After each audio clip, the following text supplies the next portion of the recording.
வந்து நான் 4வது தடவை இங்கே வருது. ஐ திங்க் 77 வந்துட்டு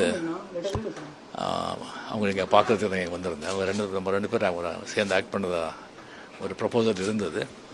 அப்போ என்னை பார்க்கணும்னு சொல்லியிருந்தாங்க. அப்போ இங்கே வந்திருந்தேன். ரெண்டாவது தடவை வந்து ராகவேந்திர கல்யாண மண்டபம் ஓப்பனிங் வந்து அவங்களை கூப்பிடணும்னு சொல்லிட்டு இந்த காம்பவுண்டுக்குள்ளே வந்திருந்தேன். 3வது தடவை என் பொண்ணு கல்யாணத்துக்கு அழைப்பு கொடுக்குறதுக்கு இங்கே வந்திருந்தேன். இது 4வது தடவை. அவங்க இங்கே இல்லைன்னு சொன்னால் கூட அவங்க நினைவு எப்போவுமே எல்லார் மனதிலையும் இங்கே இருக்கும். இங்கே வந்து அவங்க வாழ்ந்த வீட்டில் ஒரு அஞ்சலி செலுத்தி அவங்களுடைய ஒரு இனிப்பான ஒரு சுவையான நினைவுகளோடு போயிட்டுருக்கேன்.